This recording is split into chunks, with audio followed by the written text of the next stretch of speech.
trip to outer space. Come along quietly or not. You can have all the talent in the world and never get anywhere. Some artists bait a hook and let you bite upon it. And now, without further ado, Coming to you loud and clear. Hello, folks. This is Albert Shivers, and you're about to listen to episode 15 of the Planet Shivers podcast. On this episode, I'm going to be interviewing visual artist Don Wilson, and I'm joined by Isaac Wilson on sound. A couple of things to go over before we get to the guest. I had my New York City art show, which was a combination art show and fashion show for the new fashion line for women, Maine Couture. And I'm going to be working on getting the creator of Maine Couture on the show very soon. So look out for that.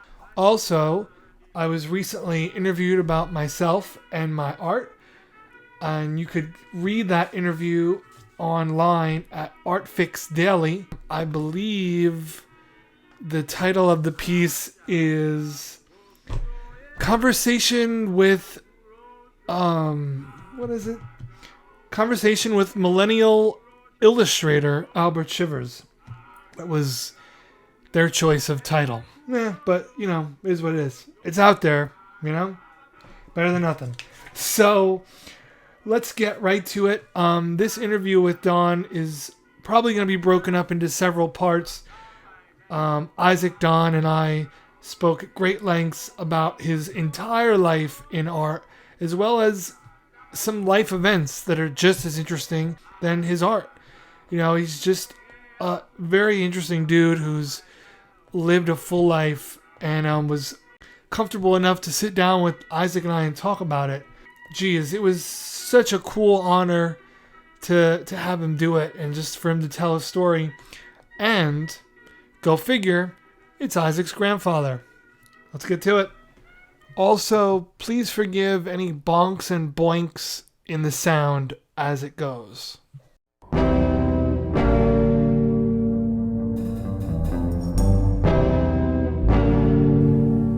I'm here with my buddy Isaac Wilson on sound, and today we are on location in Easton with a guest that we've both really, really been looking forward to. Don Wilson, thanks for doing the show. Thank you, Albert and Isaac, for being here. I really appreciate it. And as you know, it's important to give people the opportunity to share their ideas, their experiences. Mm-hmm. And I mean that all inclusively. Visual artists, filmmakers, people in the theater, writers, musicians, they're all interconnected. So it's important that we share our experiences, as I said, and perhaps change someone else's course in the direction they're going. So that's important. Yeah. So you have been doing art for several decades. And so you've invested pretty much your life into visual art. So where did that love interest start for you to pursue visual art? Okay, well, I would answer that indirectly. That's if fine. I could. I was 4 years old when I started kindergarten, and we were 2 weeks into school in September, and I noticed this boy in front of me. We were maybe 20 people in the class. I noticed this boy went up to the pencil sharpener with 5 or 6 pencils, and he stood there sharpening them all.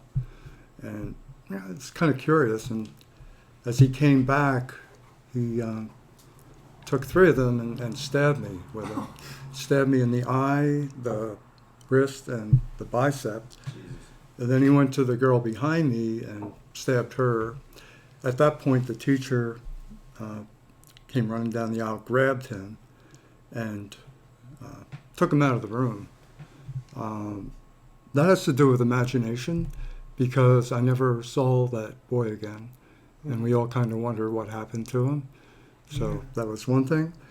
The other thing was when we went to the doctor to have the graphite had been broken off in my body. And so that's another point. if you don't mind the double entendre there, I have that in my blood. They decided to leave the graphite in me, rather than because I was so small, rather than trying to get it out. So it is in my blood, and that was a part of it. My father always took the positive approach. I had a wandering left eye because of that. Shortly after that, so the optometrist said I should wear a patch on my strong eye, which was my right eye. So I wore that for about 6 months, and so what that did, my left eye had been wandering off to the left. It helped to bring it back in because of peripheral vision on the right. I didn't have that with the patch. So my father would say, cheer up because Halloween's coming up pretty soon, and you can be a pirate. So I did that, and about a year later, that led me to drawing pirate ships and other sailing ships. So that was kind of the beginning of a conscious effort to do my own work. So it was, one thing informs another thing, as they say. Gotcha. And so that did. Well, that's quite the circumstance, though, to get you there. Yeah. Being stabbed by another kid. Yeah. I wanted to mention a couple people in my family. One's my grandmother on my mother's side. Her name was Anna Lee, and she had 12 grandchildren. I was one of them. And she made a full-size patchwork quilt for all of us. And she was born in 1880. I didn't realize this later, but she was a contemporary of P.A. Mondrian, who was well known for his squares and rectangles and black lines. Right on, yeah. And I was just thinking how, women at that time, when she was making these and prior, weren't typically recognized for what they do. But I still have that, of course, and a lot of my cousins do have that. Did she do, was she artistic also? She had no formal training. She was a housewife. She was a farmer's wife. And she was very, very intelligent, very thoughtful, but she was a practical person also, so, yeah. I also wanted to mention my uncle Elmer Lee. He was born in the 1880s, and he lived until 1982. I always think of War and Peace with him. He was a carpenter by trade. The first major project he was involved with was building Fort Dix in New Jersey in the Pinelands, because they were training our troops to learn how to kill people in warfare, and they were being shipped over to France during World War I. And, well, that's a whole other story there. But 5 years later, he had an opportunity to work on the Princeton University Chapel, it's a Gothic style church, really. It's quite a large church. He was a carpentry foreman on that job from 1922 to 1925. But it's a work of art from the inside and the outside, and it's still there. That's what I'm going to, like 4 or 5 years ago, right? Yes, yeah, we were in there. It's a beautiful place to just chill out and meditate, and I used to go there occasionally when I was a kid for services, but that was that's always an inspiration. I still go there sometimes. Yeah. My older brother Charlie, he was about 7 years older than me. He would talk my father and anybody else who wanted to go to New York City. This was back in the mid-'50s. He was already in college. And he would talk my dad into driving us into lower Manhattan, like the Village and some of the big museums. And he was very interested in the abstract expressionists, like Klein and de Kooning, and action painters like Jackson Pollock. And then he, I didn't get it. I was like 11 or 12 years old, but, going to these galleries and everybody was excited and looking at the stuff. And I was like, couldn't figure it out exactly. But I used to help my brother when he would come back from these excursions. He would try to imitate Jackson Pollock. He would work in the cellar, put a lot of nails in a long piece of wood and string wire on it, and paint a city underneath prior to that, and then drip paint on it. And he was pretty successful at selling that work in New Hope. And we also would collect driftwood from the river. We lived right on the Delaware River in New Jersey. And he would make sculpture from that work. He would make furniture from it also. And I remember he enlisted me and anybody else in the family that was available to, we had a makeshift workshop in the cellar. So I would be filing with a rasp or sanding. But he did a lot of mobiles with fishes, that type of thing. And he was very successful in selling that. He was still in college at that time. My father was also named Charles. Influenced him, of course, because in about 1940 or so, he started creating clay heads, portraits, using plastilina clay. So this is me in the foreground, and my sister. And he had 3 or 4 armatures, but he would, once he had finished a piece, he would just change it completely, remold it, and then start over. When I was at Temple, I was able to show him how to make 3-piece molds from the originals and then do a casting of it. So the one over behind Isaac, right there, is one that he actually won an award for at Phillips Mill Gallery. And Charlie and I both, my brother and I both exhibited there, but we never won awards there, but he did. So it was kind of interesting. He was an amateur, had no formal training. Is that sculpture of anyone in particular? Yeah, that's a really good question, because if you look at this right here, this is just kind of amorphous. This is kind of a generalized form of a head. Right. The one right there that I pointed out, that is of a neighbor. Okay. So he actually took photographs of her. He started using the calipers to measure points between outside of eye, length of nose, and all that. So that was, he was really happy about that. So he was very influential and very supportive of me when I went to college. In high school, I had one art teacher, and he was good. He was like 3 parts encouragement, basically, and 1 part criticism, and he did a lot of demonstrations.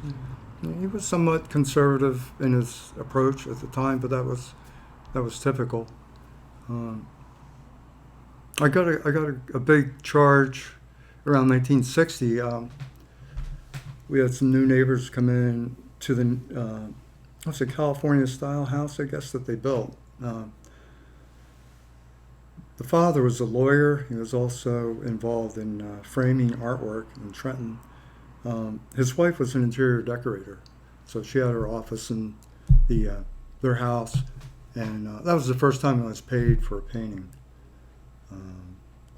She wanted something based on an African theme, so I did some sketches. I did a fairly large painting and sold it to her. I think I got $100 or something. That was a big deal back then, Right. you know. So that was impressive. So that gave me incentive, you know, to move on. Right. I wanted to mention something again about my brother Charlie, if I could. He was the one that really was very involved on a professional level with architecture and sculpture. In the late 1960s, he worked for an architect that designed the old Giant Stadium that was just torn down, I think, a year ago.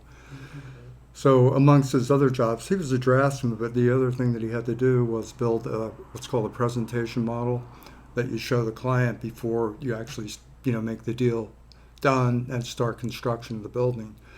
So he and another person did it in their company, and it was basically about 3 or 4 feet long, maybe 1.5 feet high, and Giant Stadium held about 80,000 people.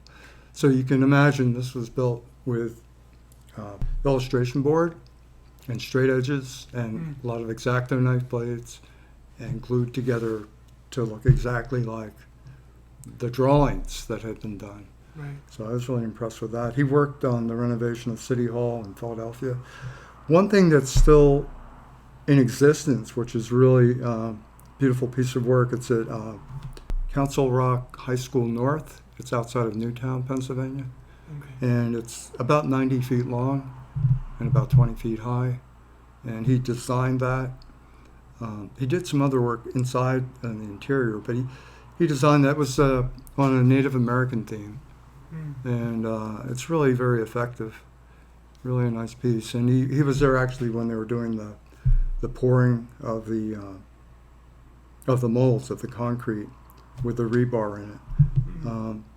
And of course, because he was the oldest in our family, when we were playing Native Americans in the woods back when we were kids, he's the one that pointed out the 6 or 7 young saplings that were kind of in a row. They're about 20 feet high, and so we could bend them over and stake them into the ground and then run long pieces of wood and then cover it with whatever we had, tarpaulins or blankets, Right. and we would make a Native American hogan. So he was always out there kind of instructing us or leading us. So like we had a bridge, we had a bridge built because we had to drag our bikes through a stream, and he designed the bridge and we built it together. It was like a 30-foot long wooden bridge to get from one neighborhood to the other, which was very important Right. back when Yeah. you were a kid. Saves time and effort.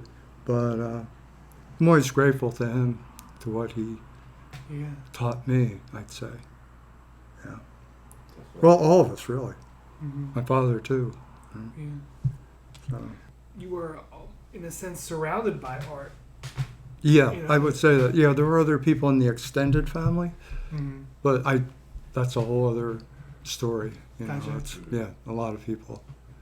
There, maybe 3 or 4 people that were really important. But I mentioned the Native American hogan because, looking back, I've kind of come full circle, I think, because the natural world was my main inspiration. I didn't know it at the time, but that imprints on you, obviously.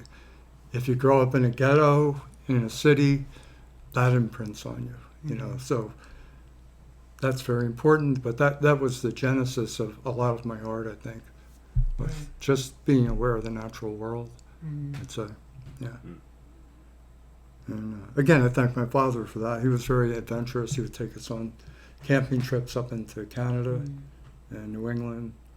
You know, he built his own box to carry all our camping equipment, and then his sailboat that he built was on top of that. So it was 6 of us and a dog and all that, and off into the northern part of Quebec, where there was nobody else around, which was really very interesting. That's awesome. Yeah. So you mentioned your high school art teacher. When was it that you decided that this is what you were going to pursue? Did it start that early, or was it later Yeah, on? I was very unsure about what direction to take. I was thinking about the military. This was in the very early 60s, 61, when I was leaving there. And John Kennedy, the president at that time, had just started the Peace Corps. I thought about that. My cousin, who was my age, eventually went to East Africa, to Malawi, to be in that. He was in there for 2 years. Needless to say, because my brother had already taken that route, I chose to follow in his footsteps. Everything else being equal. I went to a local community college in Trenton. That was the first 2 years I was there. I learned about abstraction the first year there.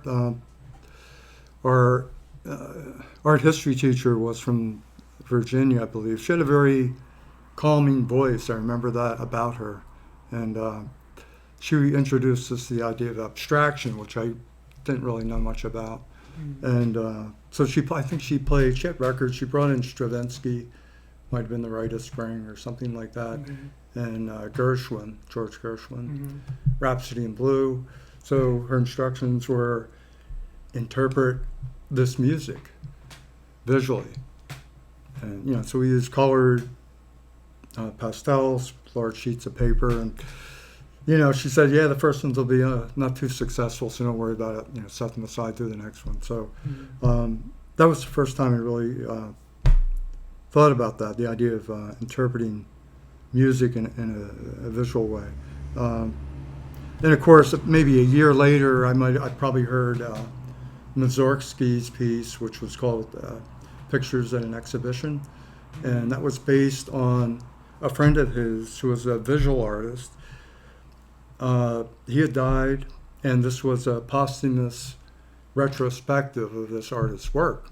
So Mussorgsky, as he was going through, looking at all these paintings and drawings, why don't I try to write a composition based on each of these pieces? So I guess the work was up long enough he could do that. Right. He could go back and make notations.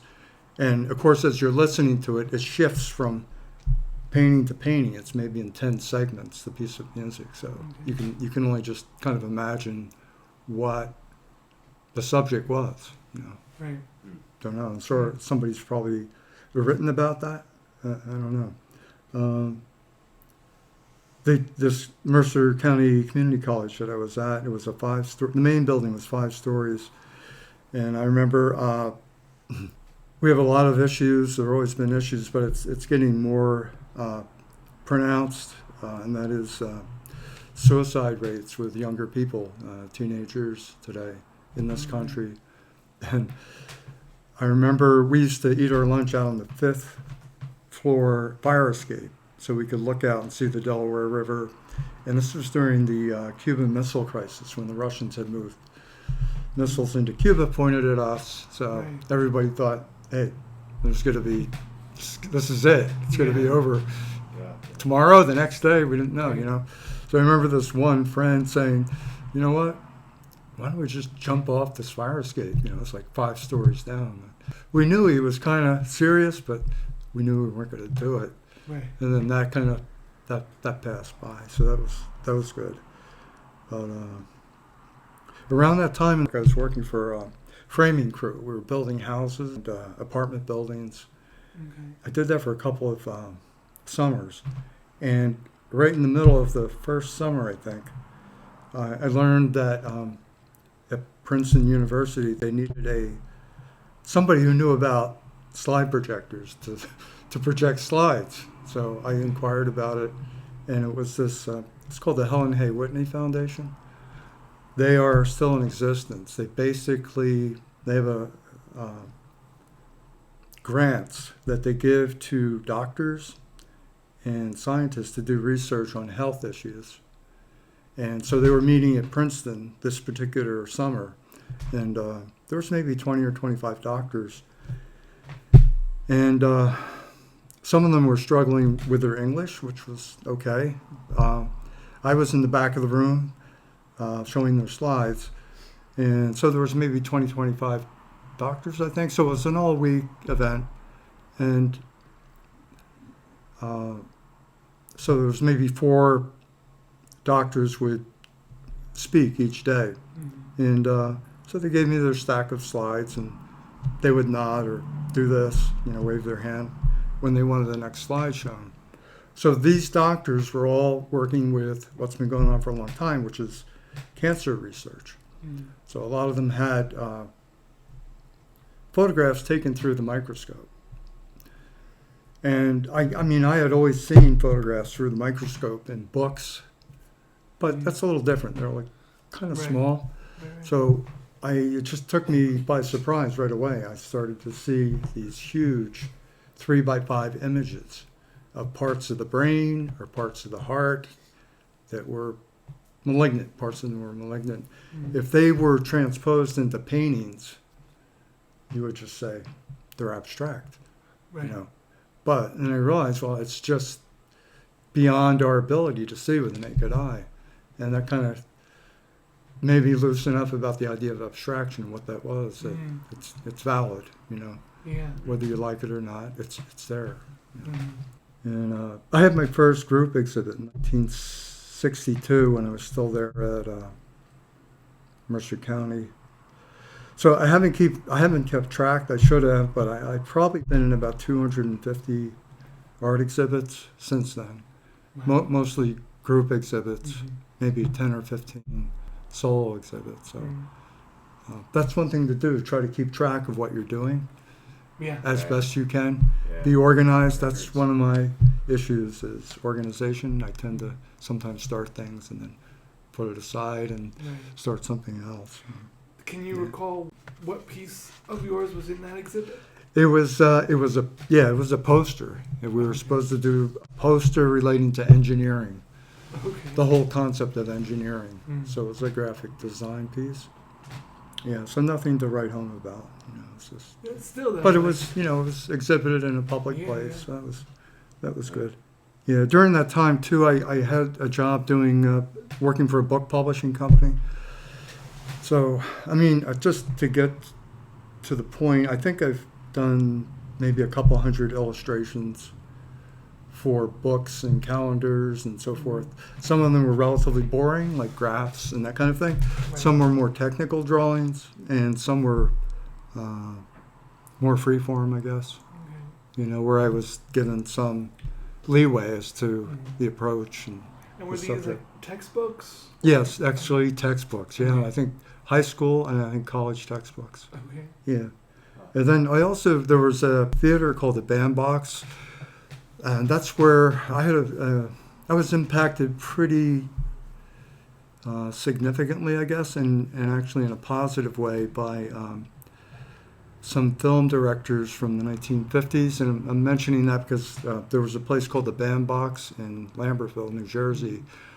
The owner showed a lot of what's called foreign films, world films. Right. So he would show Ingmar Bergman's films like The Seventh Seal, Virgin Spring, and Fellini, and a lot of and Hitchcock, and he enlisted me in designing the programs. He actually had a program cover for each film because it would be there like for a weekend or a week, and then he'd do the next one. So I didn't even know if I was paid for that. I just did it, because I was there. And were those program covers in relation to the film that you were Absolutely, yeah. Specific films. Right. Yeah, each film was a new design. So I don't have any of those. I can remember visually. I can bring up a couple of the images.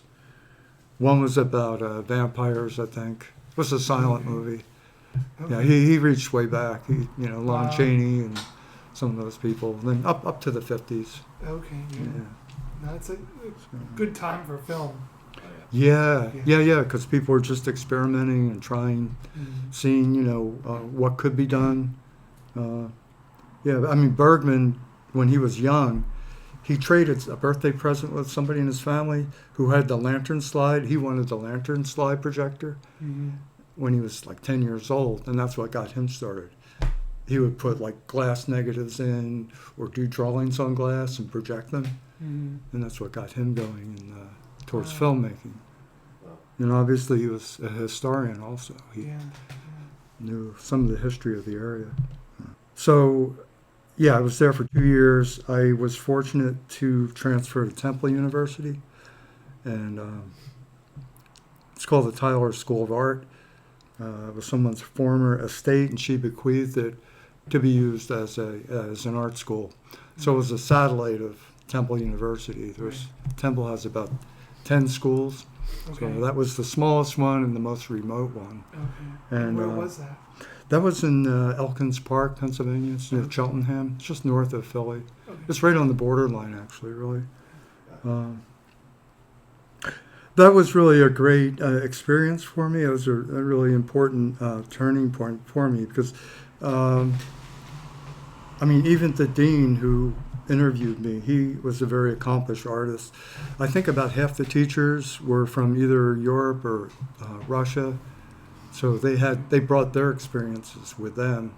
And I know I had a sculpture teacher who was very energetic. He was like in his probably late 60s when I was in his class, and he would bring like a cow into the sculpture studio. We had to set up in a circle to do we worked with clay, with plastilina. But I remember he would do demonstrations and he showed us some of his work. And I always was going to ask him because his work was very similar to Auguste Rodin's work, the French sculptor. Right. And I never did. And then I went 20 years later, I went to a reunion. Somebody said, by the way, did you know that this teacher worked in Rodin's studio the last 2 years of Rodin's life? So I didn't know that. Right. And you know, it's good to ask questions when you have the opportunity. I was too self-focused to think about asking those questions. I mean, there was other people too. I know somebody also said one of my illustration teachers from Poland met some of the Dadists and the Surrealists in New York City. Some of the other people that were in that group in France, and they left prior to the German invasion. They knew that the Nazi army was approaching. Some of them chose to stay and fight with the resistance or just tolerate it. Some of them left. So obviously some of them, Marcel Duchamp, I think he went to New York. There was a number of them. I didn't know much about them. There's Kurt Schwitters. I'm not sure if you're familiar with Kurt Schwitters. Yeah. He wrote nonsense poetry, just totally nonsense. He was from Germany, but he was in that group. I just wanted to mention, I saw this film about 2 weeks ago. It was made in 1978. It's worth looking at. It's called Europe After the Rain, and basically it traces the development of the Dadists and the Surrealists. So Europe After the Rain. It was made in 1978. I have no idea who actually made it, but you know, I mentioned going to New York City. There was a painting that impacted me quite a bit by Pavel Chelichu. It's called Hide and Seek, and I think it's in the Museum of Modern Art. It's basically a large hand, which is also a tree. The fingers are the limbs of the trees, of the tree. And in the negative space on either side of the tree are two faces in silhouette. They're kind of looking in. And then there's a small figure in the foreground kind of looking at it all. And I just thought of that yesterday, and I thought about Alex Gray, who I took a workshop with for a week in the late 1980s, because there's one painting that he did that is very similar to that.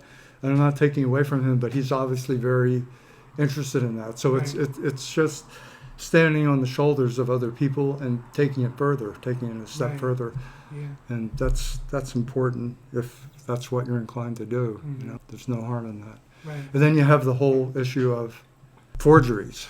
That's a whole art in itself and a whole industry in itself. Right. And that's another time, another story there. Yeah.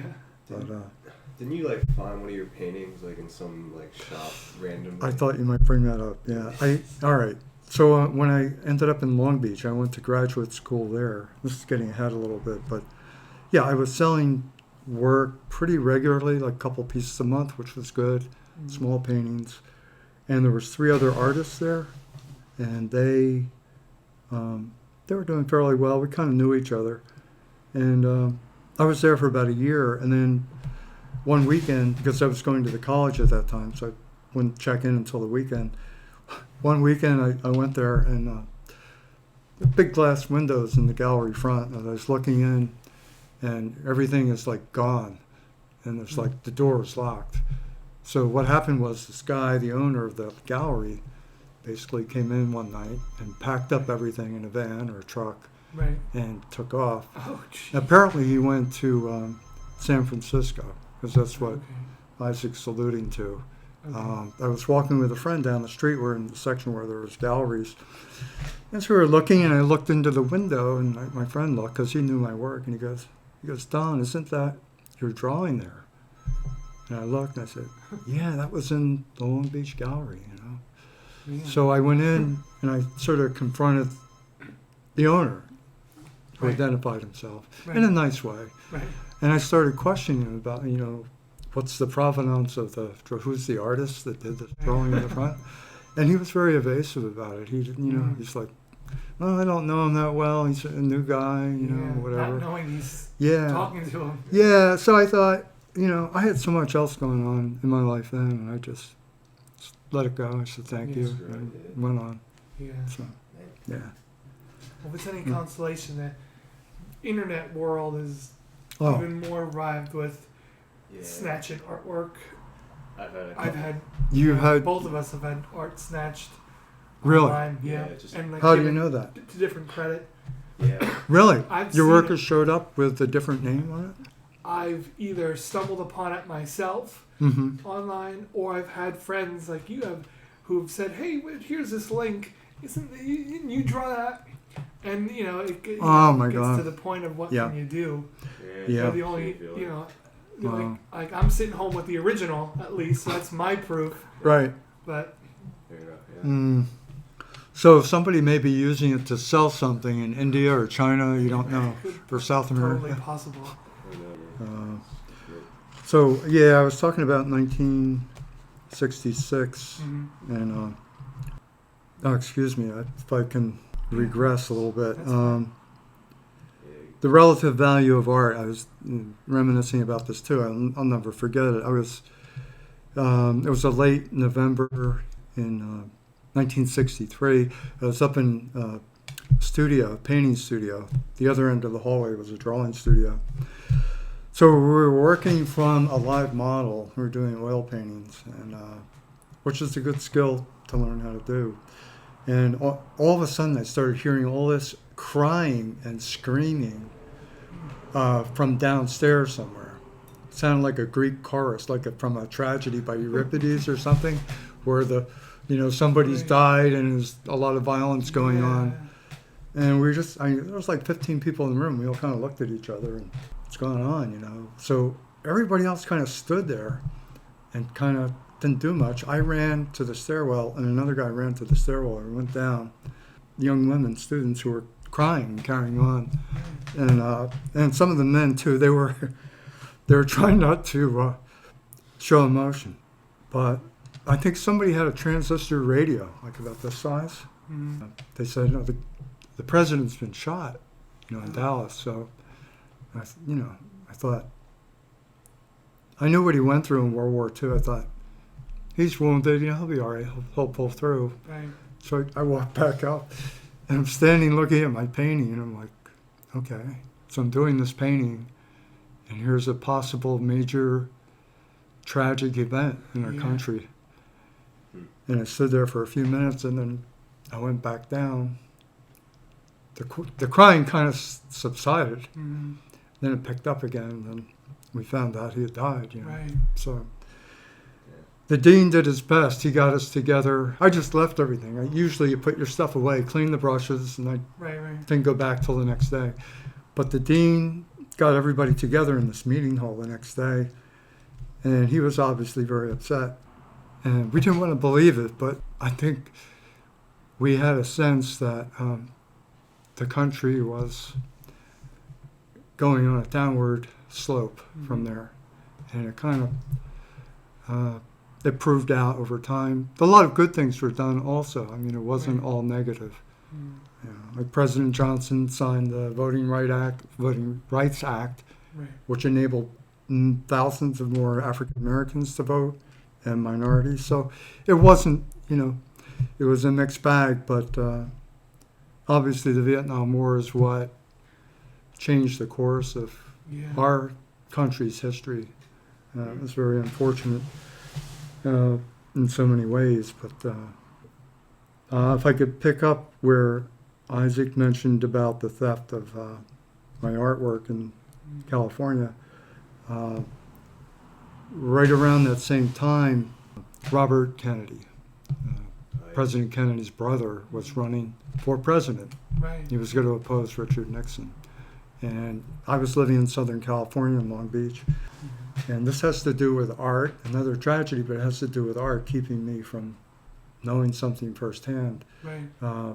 So my neighbor one day said, Robert Kennedy had just won the California primary. And everybody knew that he was going to be it. He was going to be the candidate Right. in the Democratic Party.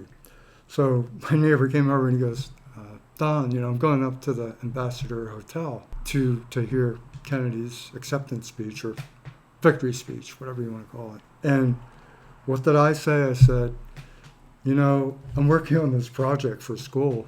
I've got to get it done by Monday. And I was, Right. I thought I almost went and I didn't. So, needless to say, he was in the back of the room in the Ambassador Hotel. He saw the shooting and the commotion. He saw two people run out the back, a man and Really? a woman. And the woman, he was up against the wall. He was like, he said they didn't even notice him. Right. But he heard her say, we got him. And they ran out the back. Wow. And I never saw them again. Mm. So he was very upset when he got back, needless to say. And I won't go into that, but that's in another episode. Right. But again, working on art, and then something momentous that's going to change the course of the country happens. So, and I'm sure, obviously, I'm not the only one. Yeah. Just that, Do you remember what experiences, piece it was you were working on? No, I don't. It ends up, it was probably a graphic design project, nothing very significant, other than the teacher that was teaching it invited me and a couple of the students to a party up in North Hollywood. And so we went up there. It was on a weekend night, and there was about 120 cars parked up and down the driveway, the road. And I never even found the teacher that owned the house.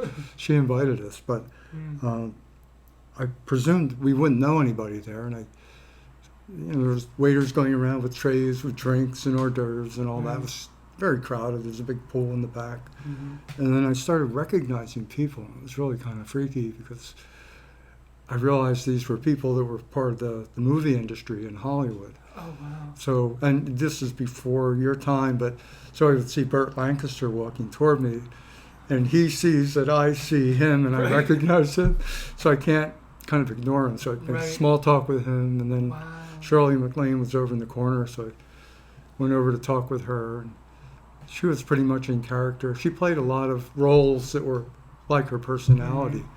So that was very interesting because you usually think of these people as just existing in their own realm or their own world, and you never get to see them. So it always seems like it's the unexpected that is presented to you sometimes if you're not trying to find something. Right.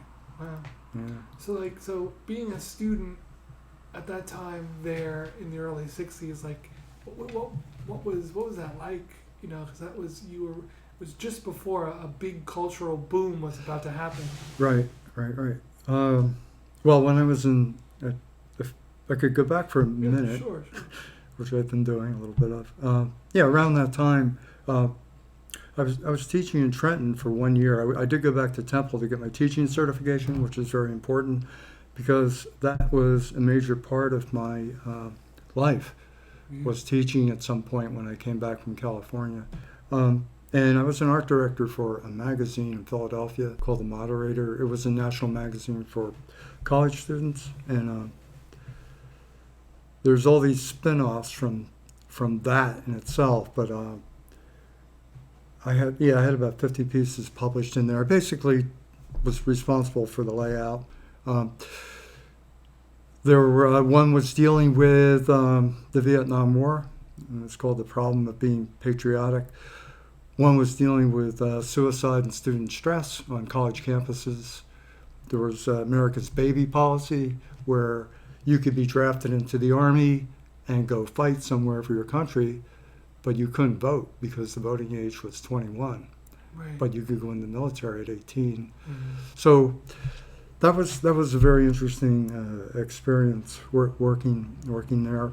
That summer in 1966, before I started teaching and started working for that magazine in Philadelphia, I drove out to Teton National Park in Wyoming with my cousin David, and he had a job there working to maintain the park. So the plan was I would drive with him there, and then I would hitchhike to California and then back to the East Coast. The reason I'm mentioning that is, I hung out with him for a few days there in Wyoming, And then I hitchhiked, which I really had never done much of before, Right. to California.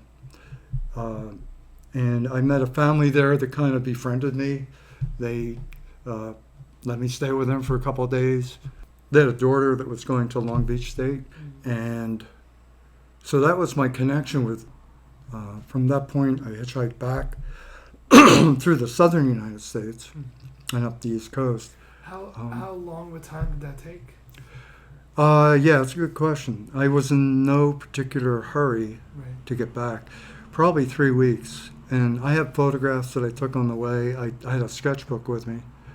I basically had a backpack, a sleeping bag, and some food with me, and I would pick stuff up along the way. But I don't recommend hitchhiking to anybody these days, unless you know the people you're hitchhiking with, for very obvious reasons. But I was very lucky. I had some situations that were dangerous, and one was kind of comical. I thought about doing a painting of this. This elderly man gave me a ride. This wasn't this time, but it was in the winter. I was hitchhiking back for a funeral for one of my grandparents, and he was in this little Volkswagen Beetle going up through the Rocky Mountains, and he was in his 70s, I think, then. So he was falling asleep. So I said, "Do you want to drive?" I said, "Fine." So I was going up over the Rocky Mountains in a snowstorm, basically. And the brakes were really bad. The windshield wipers didn't work. So I had to reach out and wipe off the windshield every so often. Of course, there was no guardrails, so you had to, if something was coming the other way, you had to just slow down, come to a stop. But you couldn't come to a stop because then you lose traction. Right. Anyway, but I could do a painting of that. That's a subject right there. Yeah. But anyway, so getting back to this, coming from Long Beach, I had a decision to make: either maybe go in the military, go in the Peace Corps, as my cousin was planning to do, go to Canada maybe. I wasn't raised a Quaker. My brother Charlie was very involved in the Quakers. I was given the opportunity to go back to graduate school for a year, and that's how I ended up back in Long Beach. And so the people that I met who befriended me in Long Beach were a pull to get me back there. I was going to go to San Francisco State. Instead, I was accepted there also. And I remember I found out about a year after I was at Long Beach State. One of the art professors and I think 3 of his students were arrested at San Francisco State because they had very sophisticated printing devices there. And they were duplicating either $20 or $50 bills or $100 bills. So I don't know how long they passed that money off, but they were eventually captured and prosecuted. Yeah. I was just thinking, what if I had gone there? That might have been me. Right. How do you mix the ink? That kind of thing. Right. Right. I didn't, so I was lucky. But Yeah. but the painting over there that's on the wall, that's called Rhapsody and Bluegreen. It's basically an underwater scene. It has some Buddhist symbols in it. I was influenced by a number of things. I did a little scuba diving, very little actually, but Jacques Cousteau, the underwater explorer, I remember, and we had a large patio outside the campus, on the campus, overlooking the ocean. It's only 2 miles away. And we used to go swimming, but I was working part-time and obviously taking classes, but I didn't know at the time. Of course, he developed the scuba diving apparatus with a co-inventor during World War II for the French Navy. What I didn't realize at the time, when he was speaking to us about his trips underwater and the different locations he went to, that he had probably at that time traveled to different sites under the oceans than any other person at that time. And so he would go to these same spots every 4 or 5 years and take notes of what was going on there. So he was already then, this is 1968, he was already bemoaning the fact that he was seeing garbage accumulate and he was seeing damage to reefs from acidification of the ocean. Right. And I remember looking around at other people that were listening, other students, and they're like what? Really? You know, because we at least at that time, I was thinking we thought of the ocean as something that could handle anything. That it was, Right. you know, So massive, whatever. yeah. Yeah, so massive that it would handle any amount of abuse. But he knew that wasn't the case. Yeah, there really wasn't any benchmark at that time for like pollution, you know. No, Yeah, exactly that's because we needed technical devices to monitor acidity or various pollutants, whatever it might be, mercury and so forth. So somewhere somebody was doing that. Did you get a chance to speak with him one-on-one? Yeah, I did. You know, but you know, it's like meeting well-known people. Right. I wanted to talk to him, Right. but sometimes it's like you're asking me now. I can say that I talked to him, you know, Right. but it was both, you know. But yeah, I did. I just said a few things, you know. I appreciated what he was doing and Right. thanked him for being there and that kind of thing. Yeah. Same with the folk singer Joan Baez. Oh. She came to the campus same year, I think, with her husband David Harris, I believe. That was her husband at the time. Right. And she didn't play any music, which we were all kind of disappointed in, but she was basically speaking about the war in Vietnam. Mm-hmm. And her husband, I think, had just one of a number of people that had burned his draft cards. And so he was waiting to be sentenced and to start his jail sentence for that. And but I did get a chance to speak with both of them a little bit afterwards. You know, maybe 15 or 20 people would come up after and Right. just chat a bit. And they were on their way to their next place, you know. Gotcha. Maybe like you and Isaac, maybe you're going to have 3 of these interviews to do someday, Right. you know. Right. Maybe not, but I hope so.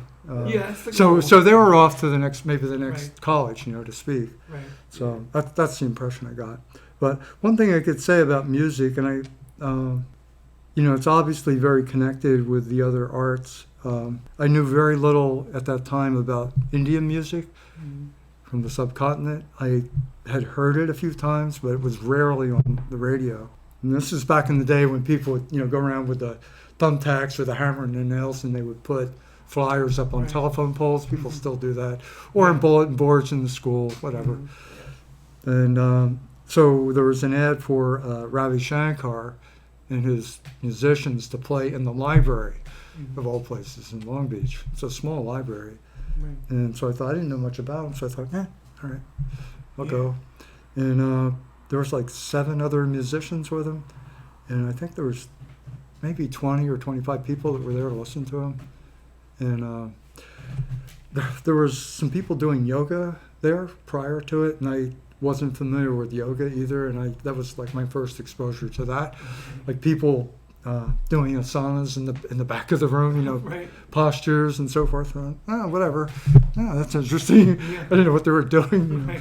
But so Ravi Shankar they were on a little dais, maybe a little stage about a foot high, and it was a room maybe 25 by 40 feet, something like that. So we were like 6 feet away from the musicians. I was just up Right. toward the front. So we were just sitting. Some people were laying down, some people were sitting cross-legged. And he just explained a little bit about the history of the music, not in a lot of detail, but I did a series of drawings based on this experience. It seems like a simple thing, but they played 2 sets. They paused briefly for maybe a couple of minutes between the 2 sets, maybe 20 minutes each. And at the end of that, I was used to the idea of, you know, you go to a concert and you hear an orchestra play, everybody jumps up and shouts bravo and starts Right. clapping, screaming, Yeah. and all that. When they finished playing, like nobody moved, nobody said anything. We were just like, in the zone, just all connected with each other. Right. And they just, you know, they just kind of looked at each other. They looked at us. We looked at them. And it was like that for about 5 minutes. And then we kind of, they started moving around and we started moving around. So talked to some of the musicians a little bit, I don't know. But the point I'm making is I wasn't going to record stores that much when I was there. So I sought out this large record store in Long Beach, and I found one of Ravi Shankar's records. So I ended up, you know how you get fixated on certain music or a certain piece of music. So I had the turntable in my apartment, and I would put the record on, and it was really beautiful music. And I started drawing to that, and just getting really, it just really helped me to focus on drawing techniques and not being distracted by motorcycles going by outside or people screaming. Or, well, if people were screaming, I would look out the window and try to see what was going on. But, you know, yeah, so it was an influence on me. And I started to learn the connectedness between all the arts, particularly music and the visual arts. Yeah. So they were very, of course, you know, happenings were a big thing in the 50s and 60s, and they still are, you know, and installations that are going on all the time, every day, everywhere, probably. And some of those have a political slant to them. Some of them are more personal. I know Alex Gray started out that way, doing performance pieces by himself and then later with his wife. And yeah, he has a whole very interesting background. Yeah. I know. My work is very influenced on music. I could hear a song and it could inspire a piece that didn't exist in my mind until hearing the piece of music. So for you with Ravi Shankar, what did what ended up on the page or on the canvas change for you? That's a really good question. I think it was probably the idea of the repetition of forms, because there's a whole, just as we have a whole nomenclature for, you know, Western music, let's say, indigenous people have another set of references that they rely on to create their music. Same with Indian music; it's very structured, from what I understand. I don't know a whole lot about it, but there are parts of the music that are repeated from time to time. And if I was doing kind of an abstract piece, or I would start out that way with an abstract piece, and then maybe as you look at it, you could develop it into something specific. It was that repetition. I would start to repeat forms that seemed to work, and then build off of that, and then either leave it as it was, as a purely abstract form, or see something in it. You know, as you might in a piece of rough wood, where you'd see a pattern in wood, which would suggest a certain idea or a composition. So I just think it was more, like I mentioned yoga, which at that time I knew very little about. There's, you know, pranayama is the very important part, which we all do, which is breathing, the breathing techniques, the different postures. So I think the breathing process connected with the music helped me to maybe slow down, like not be in a hurry, you know. The German artist Paul Klee, he was very prolific. He made a comment once about drawings, that he said, a drawing is simply a line that went for a walk, you know. So, and that walk can be very, very long, as you know, or it could be very short. Right. So it could be miles and miles. Yeah. So, but that's a very good question. I that's a good thing that all of us could do. Anyone who is somewhat serious about their work is to kind of be self-critical or analyze what you're doing. Right. You know, not just your strengths and your weaknesses, but what's your intent? You know, where are you? Where do you want to go with this? Yeah. You know, and not copying yourself. That can be a trap. You know, where you say, well, I'm 47 years old. I really like what I'm doing, and I'm going to keep doing this. Because maybe I don't know any better, or I don't want to get out of my comfort zone. You know? So yeah, that's important. And that's part 1 of the Don Wilson interview. Part 2 will be coming up in a couple of weeks. And in the meantime, you can check out my new Patreon page called Albert Shivers Artist, which will have updates about Planet Shivers as well as my artwork. And if you choose, you can also make a donation. Let's hit that outro music. Thank you for listening to the Planet Shivers podcast. This production and others can be found on iTunes, SoundCloud, and archives.org.